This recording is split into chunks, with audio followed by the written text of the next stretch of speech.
Day catch వారి కొరమీనులు రొయ్యలు పూర్తి స్థాయి నాటు రకానివి చాలా టెండర్ గా చాలా టేస్టీగా ఉంటాయి. డే క్యాచ్ ఏ ఫార్మర్స్ అవుట్లెట్. నమస్తే. ప్రస్తుతం మనతో పాటు ఉన్నారు సోషల్ యాక్టివిస్ట్ కృష్ణకుమారి గారు. నమస్తే అండి. నమస్తే. నా అన్వేషణ ప్రపంచ యాత్రికుడు చూస్తున్నాం. కొంతమంది సపోర్ట్ చేస్తున్నారు, మరి కొంతమంది విభేదిస్తున్నారు కూడా. నిన్నకైతే ఇన్స్టాగ్రామ్ 1.3 మిలియన్ ఉండింది, పోయింది అన్నారు. ఇవాళ మళ్ళీ బ్యాక్ వచ్చింది అంటున్నారు. తనే ఏదో ట్రిక్ ప్లే చేశాడు అంటున్నారు. ఇలా మీరేమంటారు? అతని స్టాండ్ కరెక్టే అంటారా? మొదటిగా దాదాపు సంవత్సరం క్రితం ఎప్పుడైతే ఆన్లైన్ బెట్టింగ్స్ గురించి అతను మాట్లాడిన సందర్భంలో అతను మాట్లాడిన భాష సరిగా లేదు.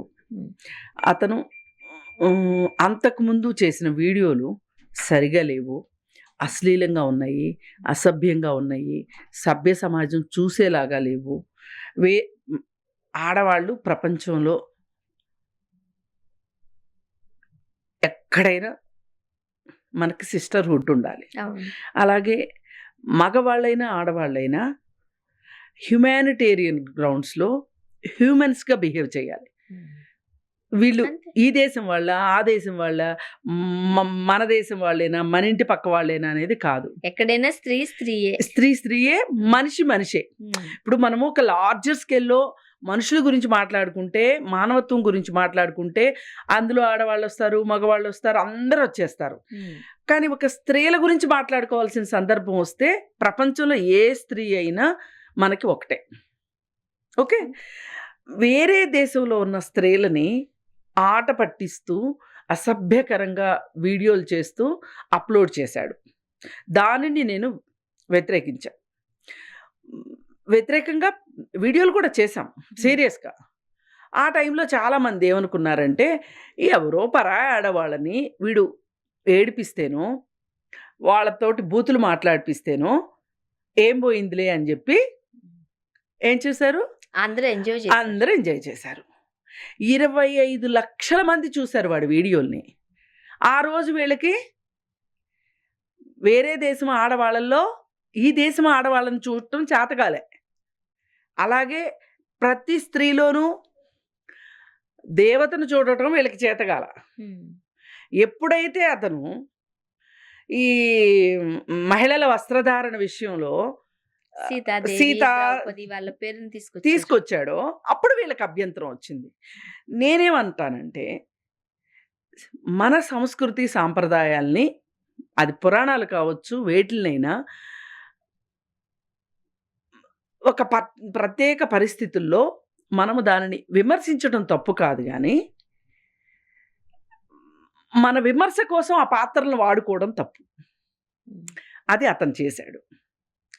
అందుకని నేను పురాణాల్లో జరిగే అవకతవకల గురించి, ఆనాటి కాలమాన పరిస్థితుల గురించి నేను వ్యతిరేకంగా మాట్లాడతా చాలా సందర్భాల్లో. సీతకు జరిగిన అన్యాయం గురించి, ద్రౌపదికి జరిగిన అన్యాయం గురించి మాట్లాడతా. కానీ అసభ్యంగా వాటిని వాడుకోవాలని చూసేవాళ్ళని నేను ఒప్పుకోను. నేను ఆ రోజు నుంచి ఈ రోజు వరకు నా అన్వేషణ కరెక్ట్ కాదు. ఇప్పుడు అతని పైన చాలామంది సనాతన ధర్మం పేరిట, లేకపోతే హిందుత్వ పేరిట మా దేవీ దేవతల్ని ఎగతాళి చేశాడు అనే పేరుతోటి చాలామంది ఇక్కడ మహిళల్ని కించపరిచే వాళ్ళు కూడా, మహిళలంటే ఏమాత్రం పట్టింపు లేని వాళ్ళు కూడా అతని పైన ఒంటికాల మీద వెళ్ళి కేసులు వేశారు. దానిని కూడా నేనేం మాట్లాడను. ఇప్పుడు మనకి ఎన్ని అవకాశాలు ఉంటే అన్ని అవకాశాల్లో చెడును వ్యతిరేకించడంలో తప్పు లేదు. అయితే ఈ వ్యతిరేకించిన వాళ్ళు నా భావజాలానికి వ్యతిరేకం అయినంత మాత్రాన నా శత్రువుకి శత్రువు మిత్రుడు అనుకునేంత ఒక పాతకాలపు భావన ఉంది చూసారా, దానిని నేను ఏకీభవించను. ఇప్పుడు అతను సరి అయిన వాడు కానప్పుడు నా శత్రువుకి శత్రువు అయినంత మాత్రాన వాడు మంచివాడు అవ్వడు. ఇప్పుడు మనం ఒకరిని వ్యతిరేకించే ప్రాసెస్లో అంతకంటే వెధవల్ని మనం వెనకేసుకొచ్చామనుకోండి, మనకు బుద్ధి ఉన్నట్టా లేనట్టా? ఆ రోజు నేను అదే చాలా మందిని ప్రశ్నించాను. 25 లక్షల మంది ఎట్లా చూసారు నా అన్వేషణ అప్పుడు వీడియో? ఇన్ని క్వశ్చన్స్ ఇన్ని రాలేదు. క్వశ్చన్స్ రాలే. అప్పుడు ఎవరు అకౌంట్ ని బ్యాన్ చేయలేదు. బ్యాన్ చేయమని అడగలేదు. అదే ఎంజాయ్ చేశారు. ఎంజాయ్ చేశారు. మాటల్ని, ఆ వీడియోస్ ని భలే మాట్లాడుతున్నారు అని. లేదంటే ఇంతమంది ఫాలోవర్స్ ఎక్కడొస్తారు? ఎట్లా వస్తారండి? మీరు ఏదైనా ఒక మంచి పని చేస్తూనో, విషయం మాట్లాడుతూనో, ఒక యూట్యూబ్ వీడియో చేయండి, ఇన్స్టాలో పోస్ట్ చేయండి, ఒక్కరు కూడా దాన్ని లైక్ చేయరు, ఒక్క ఫాలోవర్ కూడా రారు. ఆఖరికి సజ్జనార్ గారు మాట్లాడిన తో వీడియో కాల్లో కూడా అతను చాలా ఏమంటారు, చాలా అసందర్భంగా మాట్లాడాడు. చాలా లేకిగా మాట్లాడితే, అసభ్యంగా మాట్లాడితే ఆ రోజు నేను డే 1 నుంచి నేను వ్యతిరేకిస్తూనే ఉన్నా, ఇప్పుడు కూడా వ్యతిరేకిస్తా. అతను నేను బత్తాయిలు 2026 సంవత్సరంలో బత్తాయిలకి చూపిస్తా అంటున్నాడు. చూపించుకోనివ్వండి. అతనికి నచ్చిన పద్ధతుల్లో అతను చూపించుకుంటాడు. అతనికి చేతనైన పద్ధతుల్లో, అతను అనుకున్న పద్ధతిలో అతను చూపించుకుంటాడు. నాకు ఏమీ అభ్యంతరం లేదు, చూపించుకోవచ్చు.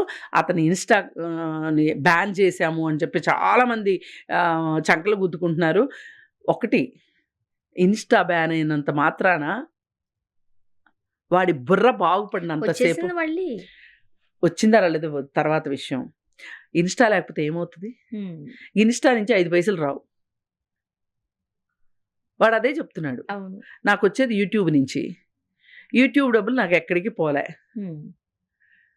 నన్ను ఏం చేస్తారు మీరు? నేను చేస్తూనే ఉంటా అని మాట్లాడుతున్నాడు. ఏది ఏమైనా అతని భావజాలం మారనంత వరకు, అతని భావ వ్యక్తీకరణ మారనంత వరకు బత్తాయిలకి అతను 3 లోకాలు చూపిస్తానని చెప్తున్నాడు. విఘ్నేశుడు సాక్షిగా చెప్తున్నాను, మీ సంగతి చూస్తా అంటున్నాడు. మీరు చూసుకోండి, నాకు అభ్యంతరం లేదు. ఇప్పుడు ఇటు సైడు మహిళల్ని అసభ్యంగా చూసేవాళ్ళు ఉన్నారు. వాడు అసభ్యంగానే చూస్తాడు. నేను ఎవరి వైపైనా నేను ఎలా ఉండాలండి? వాళ్ళిద్దరికి అర్హత లేదు. నేను వాళ్ళ వైపు ఉండే అర్హత వాళ్ళిద్దరికీ లేదు. ఎందుకంటే నేను ప్రజాస్వామ్యబద్ధంగా ఉంటా. నేను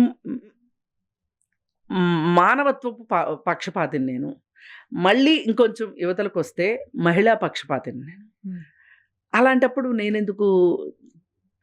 ఈ ఇద్దరూ కూడా మహిళలకి దారుణంగా అన్యాయాలు చేసిన వాళ్ళు, వాడు కానీ వీళ్ళు కానీ. అందుకని ఇవి 2 ఇసుక తక్కడ పేడ తక్కడ. మీరు చూసుకోండి.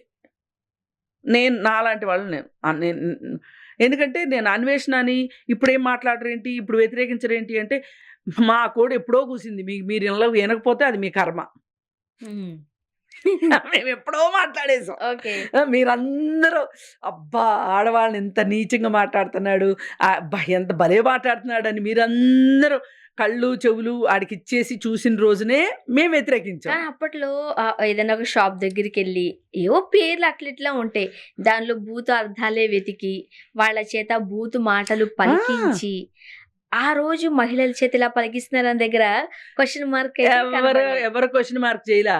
వీళ్ళకి కనిపించే మహిళల మనోభావాలు దెబ్బతింటే, వీళ్ళని దారుణంగా అవమానిస్తే వీళ్ళకి బాధ ఉండదు. ఎప్పుడో పురాణ స్త్రీల గురించి మాట్లాడితే ఈరోజు ఉన్నారా అండి? సీతలు, ద్రౌపదులు, సావిత్రులు ఈరోజు ఉన్నారా? లేని వాళ్ళ గురించి ఎందుకు ఆరాటం? ఈ రోజు ఏంటి జరుగుతుంది? నేనేం వాళ్ళని తక్కువ చేయట్లేదు.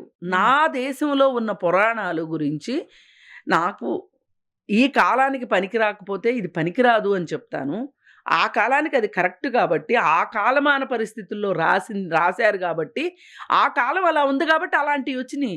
ఈ కాలం ఇలా ఉంది కాబట్టి చరిత్ర పునర్లిఖించబడుతుంది ఎప్పటికప్పుడు మారిన పరిస్థితుల ప్రకారం. ఇప్పుడు మరి బెట్టింగ్ యాప్స్ కి సంబంధించి అతను తన వాయిస్ వినిపించాడు, సెలబ్రిటీస్ సైతం బయటకు వచ్చి ఒక ఎక్స్ప్లెనేషన్ ఇచ్చారు అని అంటే దానికి one of the main reason మన అన్వేషణనే చెప్పుకోవచ్చు. ఆ మంచి పని అయితే చేశారు కదా. అందుకే మనము మంచిని మంచిగా, చెడుని చెడుగా చూడాలి. కానీ అతను ఎప్పటికైనా సరే అతని లేఖితనము, అతని వెకిలితనము అతనితోని పోవు. ఎందుకంటే అది మ్యానుఫ్యాక్చరింగ్ డిఫెక్ట్. అతను ఇలా మాట్లాడింది అందరూ చూసి దానికి డబ్బులు వస్తే ఎంజాయ్ చేసే రకం వాడు. ఇన్స్టా మరి యూట్యూబ్ కూడా బ్యాన్ చేస్తే అవ్వదండి, చెయ్యరండి, ఎందుకంటారు? చెయ్యరు. కావాల్సింది వాళ్ళకి కావాల్సిన కంటెంటా? యూట్యూబ్ వాడికి కంటెంట్ కావాలి. ఎవరి కంటెంట్ ఎక్కువ ఉంటే వాళ్ళకే. ఇప్పుడు చూడండి, అసభ్యకరమైన కంటెంట్ ఉంది, నేను దీనిలో అడ్వర్టైజ్మెంట్ ఇవ్వను అని చెప్పి ఏ మహానుభావులైనా సరే హ్మ్. చెప్తారా? చెప్పరు. అందరూ వ్యూస్ కోసమే. అందరూ వ్యూస్ కోసమే, అందరూ డబ్బుల కోసం. అందరూ డబ్బుల కోసమే. వాళ్ళల్లో వీడొకడు. చూద్దాం. థ్యాంక్ యూ అండి. Thank you.